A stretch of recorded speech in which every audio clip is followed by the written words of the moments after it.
Hi everyone, Lisa Haven here, and I've got a massive bombshell to share with you guys today, and it all revolves around this document right here. This document is a memo that was written by the secular Democrats of the United States of America, and this memo was given to Joe Biden and Kamala Harris to start reading and basically implementing, because you see, the secular Democrats of America is the biggest voting base of the Democratic Party and of Joe Biden and Kamala Harris. So evidently, they're going to take this kind of memo very serious, especially when such a massive block of voters, of their voters, are backing it. But let me tell you what's inside this report, and it's really going to drop your jaw to the floor. But inside of this report, it labels you and I, Christian nationalist patriots, as enemy number one to the country, the number one national security threat. And it makes the call to basically remove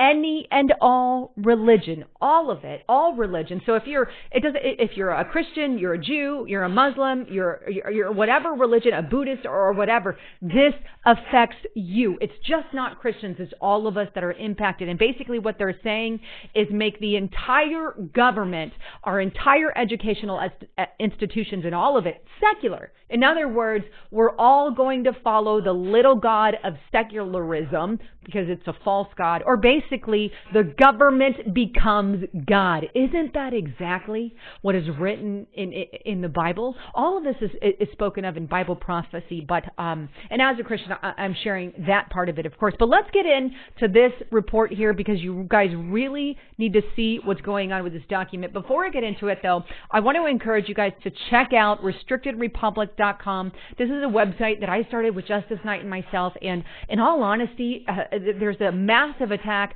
not just on religion and Christianity, but on patriots and conservatives and Republicans. So Justice Knight and myself can get you the truth of everything, and basically unrestricted, uncensored, no commercial reports that we can get you there on Restricted Republic. So sign up now for a 14-day free trial at restrictedrepublic.com. All right, so let's get into this report, because we need to dive right in. First of all, I found it on justthenews.com, and its Democrat memo declares rise of white Christian nationalism is a national security threat.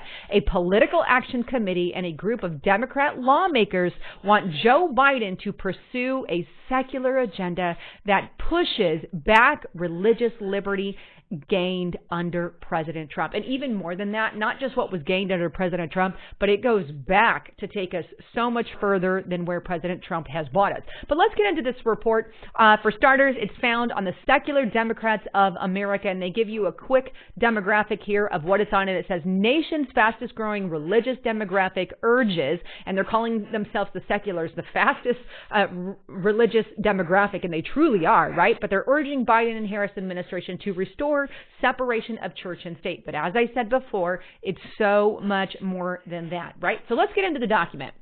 And we're going to kind of run through all of this together, because I think this is important. And you can see here right on the front page, Secular Democrats of the United States of America restoring constitutional secularism and patriotic pluralism in the White House. And not just the White House, they want to take it above and beyond that. But let me get into what it says in the preamble and stop talking about it with you guys here. So here's what it says.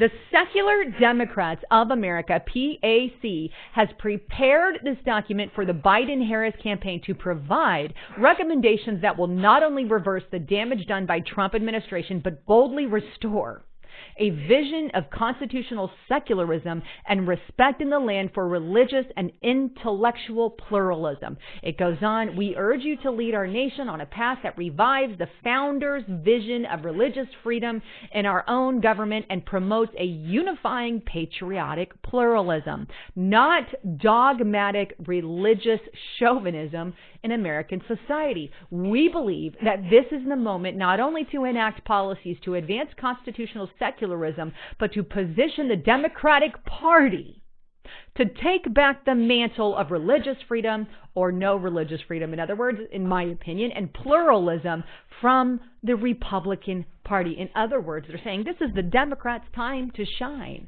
and we're going to do it on all values based on secularism. No religion allowed whatsoever. We're basing it all purely on the religion of secularism because that's what I believe it to be. But moving on a little further, it goes on to say this: we urge you not to underestimate the institutional strength of what we refer to in this document as the Christian national movement or the religious right, which means that includes anyone on the right or slightly right of center, right? Republicans and all of that. This movement is extraordinarily well-funded and well-organized, and the manifestation of its extreme agenda is on constant display under the Trump and Pence administration. Its political ideology is anti-democratic, anti-scientific. No, it isn't. But these are the terms they've described it to. It provides constant cover for white supremacy. I mean, really? Because people of all color and all religions are of all colors. There's blacks, there's whites, Hispanics, Indians, all colors.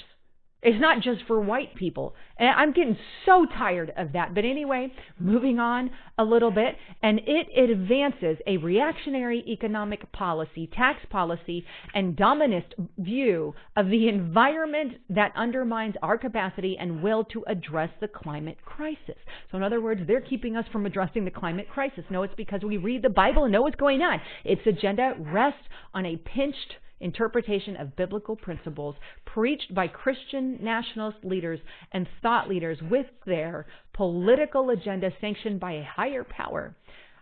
Their base of support is disciplined, motivated, and deeply committed to a vision that does not align with our, as in their, basic constitutional values and democratic principles.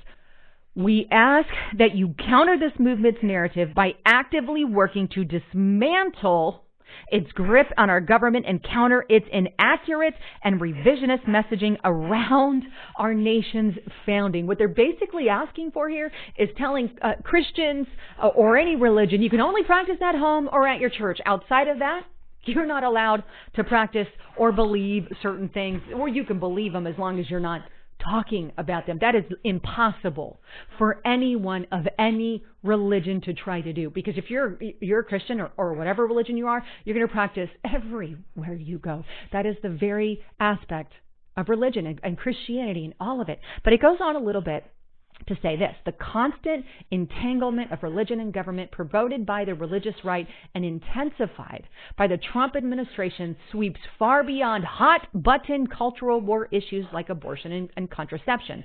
It permeates every aspect of government policy, healthcare, public, private education, foreign policy, tax policy, environment, military, and more, all of which will be addressed in this document. Now, let me just pause right there. We're supposed to have the freedom to practice our religion in many aspects of our life, and people also have the freedom not to practice any religion. That is the beauty and why we have the right to practice the freedom of religion and the constitutional right. And in my opinion, this is a straight up call to segregate religion to certain areas, if I could put it that way. Policy, they go on, policy decisions that should be guided by science and evidence. There's a lot of science and evidence on the Christian side and religious side, but that's not allowed to be talked about, right? But I digress. On matters ranging from climate change to comprehensive sex education to federal funding for stem cell research have been skewed or blocked entirely by powerful religious interest groups and further undermined by the Trump administration. And it goes on a little more. For far too long, the religious right has scapegoated non-believers, falsely stating that non-believers believe in no public morality, while at the same time framing advocacy for our original secular values, science, pluralism, the rule of law, the right to dissent, as an attempt to impose our beliefs on society. When our community is attacked, we ask you to stand with us, just as Barack Obama stood with us on a number of occasions when he made history by mentioning non-believers positively in his public remarks and going out of his way to include them in his community. I have nothing wrong with including them. They should be included. If we can say religious and non-religious alike, right? That's great. I don't have a problem with addressing both. I do have a problem with a lot of the other things that they're calling for on this, because it really is our rights and freedoms as any religious believer. But it goes on here in their next section. And I'm kind of skimming through this, but now it starts to detail exactly what they're calling for. So here's what they're calling for. And it goes, no institution, religious or secular, is entitled to access taxpayer funding. They want to utilize every mechanism at the administration's disposal to ensure the Department of Education does not funnel taxpayer dollars to private schools. Any private schools receiving taxpayer funding, whether directly or indirectly, should be held to the same non-discrimination and accommodation requirements of public schools and expected to meet curriculum standards for secular subjects, including science and history.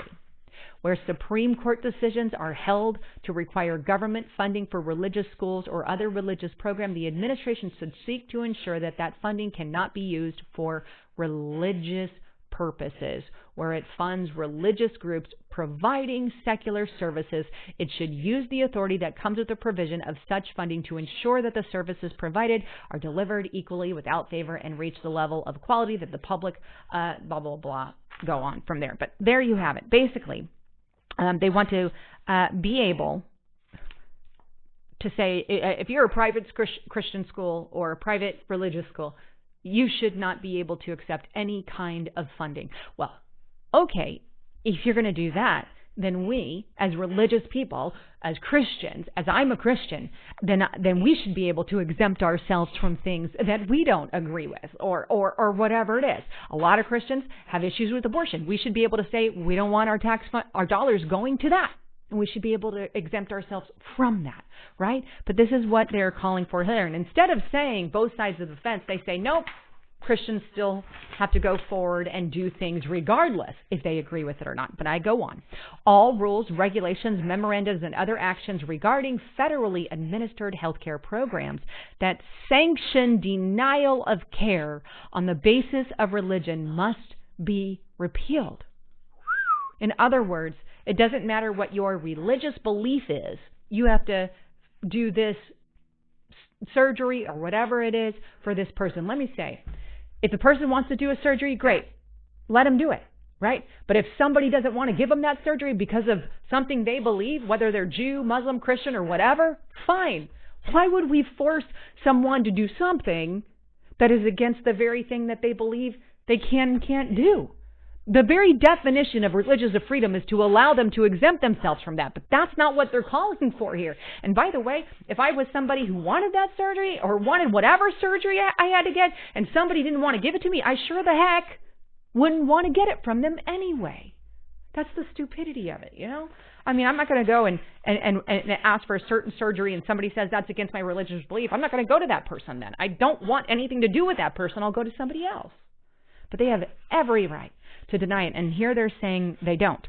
Then they want to reverse all executive orders, right? Rules, memoranda, and other actions that exempt faith-based organizations contracting with the federal government from these certain requirements. And they go to list a few. They want to rescind and replace the Department of Justice memorandum. We urge the administration to disincentivize state funding for programs that are not evidence-based and which can cause harm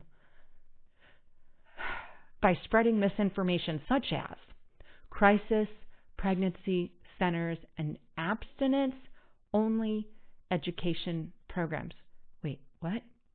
How does abstinence-only education programs and crisis pregnancy have anything to do with causing harm? If non-religious organizations can be up, then why can't religious ones? Where is the equality, right? Here's another one here. Work with Congress to incentivize states. All I'm asking for is equality for everybody, religious or non-religious, right? Work with Congress to incentivize states to increase their vaccination rates by repealing all non-medical exemptions to mandatory vaccinate children in schools and daycare centers, just like California and New York. So no longer is it my body, my choice. No, your body belongs to whoever wants to give you the vaccine. They're literally calling for no more exemptions, religious exemptions of vaccines. Right? Moving on a little bit more. They want to also reverse all the Trump administration policies. And I'm going through my notes here because I've read this whole report and I've highlighted a lot of the biggest things, so you're not kept here forever. But Section 2 says this: Donald Trump has empowered the religious right in ways no other administration has before, making significant advances in enacting their Christian nationalist agenda. You see the wording here? It's always Christian nationalist or nationalist agenda. Here's the thing. Nationalist just means you love your country. I'm not understanding why that is such a bad thing. You love your country and you want it to thrive. So, in other words, there's real divide here of globalists, which seculars are obviously saying they're not nationalists. They're saying we're globalists. Globalist versus nationalist, which is what I've been saying all along.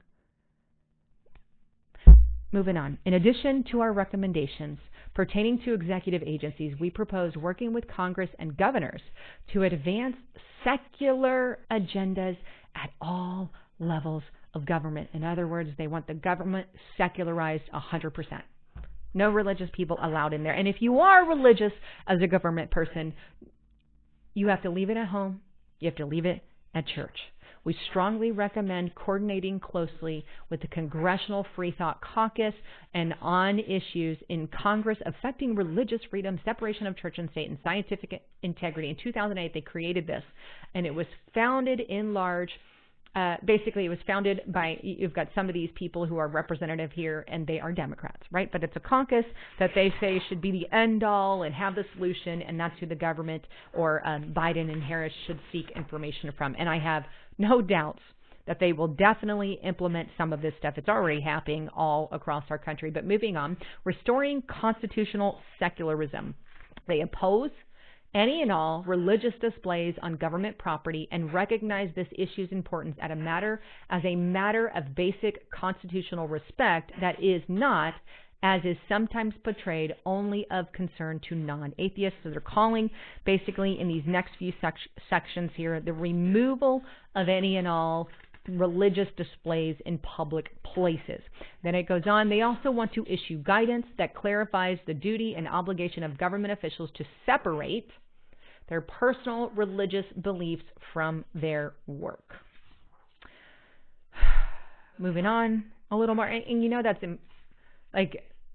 because I'm a Christian, you're supposed to be a Christian no matter where you're at. So it kind of makes it irrelevant, right? Makes it irrelevant. Makes everyone a non-believer, if you will. They go on to talk about they want to also nominate judges who basically back secularism. They also want the Department of Education to be responsive to religious freedom complaints and update the current guidelines to clarify the constitutional boundaries of religious expression in public schools. As the nation becomes diverse, and particularly with the rapid increased number of religious unaffiliated Americans, such guidance should emphasize the impact of these issues on non-religious and religious minorities in students. So calling for that as well. And then finally here, and I'm going to just kind of pause or end it with this one. This was their conclusion, if you will. The rise, it's not the conclusion, but it says the rise of white Christian nationalism is a national security threat. We recommend you encourage the Department of Homeland Security and the Department of Justice to dedicate resources to de-radicalization programs, re-education of the mind. That's what they're talking about. Aimed at hate groups. Hate group meaning Christian groups, religious groups, including but not limited to white nationalists. Increase monitoring of such groups, including online environment, and take action to address increased hate crimes toward minority faith communities and shift rhetoric to label violent white nationalism extremists as terrorists. What exactly and who exactly are they calling white national extremists as terrorists? So if you're white and you're a nationalist, that automatically does that automatically make you a terrorist? I mean, really? So if you're Hispanic or black and you believe in nationalism, again, I simply mean, I don't know what the heck they're talking about here, but by nationalism, I mean just love your freaking country and you want to see your country succeed. You want to build up America, not a new world order. Then for whatever reason, you should be labeled as a terrorist. That's downright terrifying. Downright terrifying. Anyhow, I wanted to bring you all of this information. I'm going to include a link in the description box below, but this is a memo given to Biden and Harris by his number one group of voters. Huge group of voters. And yes, they are growing every single year. But we have our constitutional rights for a reason. We have religious freedom for a reason. And I hold dear to that. And I hold dear to that no matter what religion you are. Anyhow, please don't forget to check out my partner, and as a quick reminder, at noblegoldinvestments.com. And they've actually expanded it this month. They are going to still give away this silver coin here. This is Apollo 11 coin, and you can see this thing has the landing on the moon there. It's pretty cool, right? You can see it on one side, and on the back you've actually got the footprint there. But this is being given away with any approved IRA. So make sure you're converting your 401k into a gold IRA. So give them a call today and let them know that you heard it on Lisa Haven. Anyhow, please don't forget to subscribe to the channel. I'm Lisa Haven, signing out.